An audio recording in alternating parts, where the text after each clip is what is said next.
Jack Elias tells the story of when Trungpa went to Suzuki Roshi's funeral. There's this idea that masters and lamas and rinpoches, they're so free of self that they would just kind of be this null and void body. And from what I understand, Trungpa, it said, cried tears of blood. It was that he really, really felt it.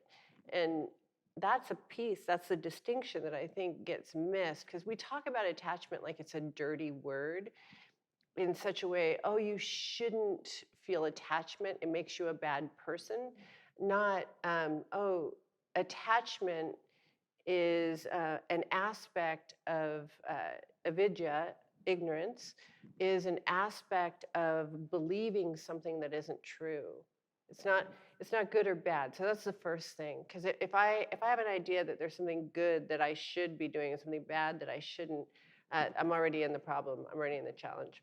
I made a choice in my life uh, to to feel and to feel fully. And it's heartbreaking. I personally think it's a spiritual bypass to not feel things, but you just have to open the back door as you feel them, to let them come through and to live and express and to be here. I love, that's what I love about Zen, is it's so in the body, you so feel it, right? And so how do you do that? How do you, because the world hurts. And so then how do you not use all of these tools to not feel all that's here to be felt? And also, to let people know how deeply they matter to you. And I've never found it that a conceptual mind um, can change a feeling heart. Meaning, I know, oh, this is attachment. Oh, this is, I know those things, but it doesn't mean that my heart doesn't still feel whatever it feels. And so I think it's repurposing the concepts in a certain way to attend to the heart, the vulnerable, open heart that feels and loves and cares and um, like that. What do you think? I love that. I was thinking, I think a lot of, well, when I look at what happens with my own attachment as a man, you were saying something great tonight at dinner about how, this is just an example, but men, we have this limited emotional range outside of sexual activity, and so part of one of the things that you can begin to kind of titrate out of, correct me if I'm wrong, out of your sexual experience is expression, Yeah. is emotion, and is widening and broadening those channels, because that deeply wants to come out of me. It deeply wants to come out of me. And so if I think to myself, well, I won't be able to have that expression, or I won't be able to have the exchange of that kind of like emotional material or like warmth or whatever it is, I won't be able to have that otherwise, and I'm going to get fixated on that one channel.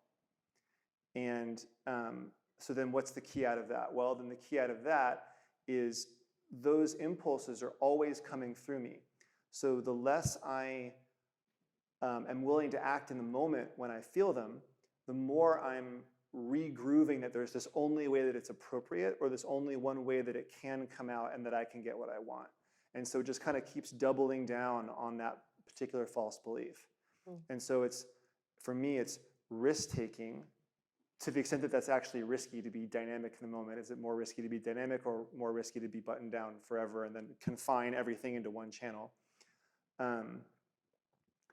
That would be the main way that I when I start to approach that. And then to draw in the sutras, Nicole talks about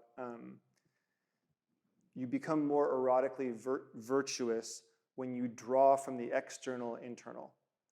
And so when I think about attachments, well, what are my main attachments? I want approval, I want love, I want a certain kind of being received. I want to be able to delight and get a certain kind of response back. Well, what if I draw that to myself? What have I forgotten how to delight myself with things? Where am I projecting that out? And then I think it's a choice, and you know, it's be willing to live the broken heart school. I was I have two stories. One is I was speaking with my therapist, and we were talking about these various difficult things that are arising, and she said something. Oh well, at some point you'll have to put armor on, and I said, I can't. That's a choice that I made because if I put on any kind of armor over my heart, then it feels like smoking.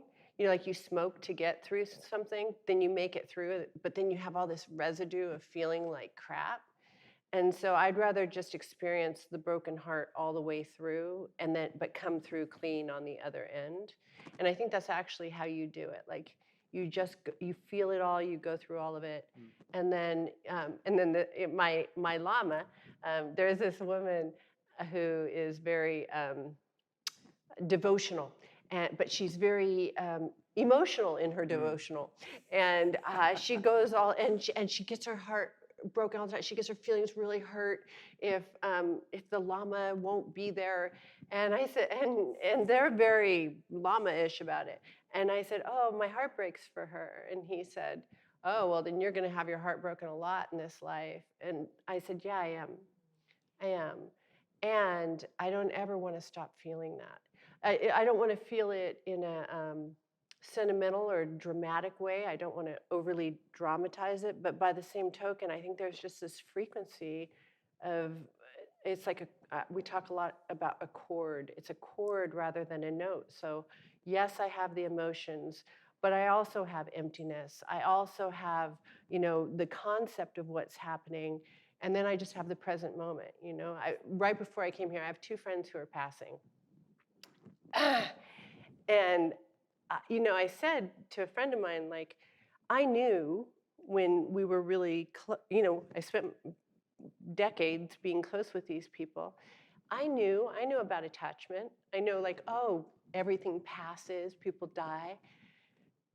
And I made the choice to go all in and love deeply. And like now I'm mad and I'm sad and I'm all the things that you feel, but I'd rather feel this and have had that than to have lived in sort of the arid soil of virtuous ideals.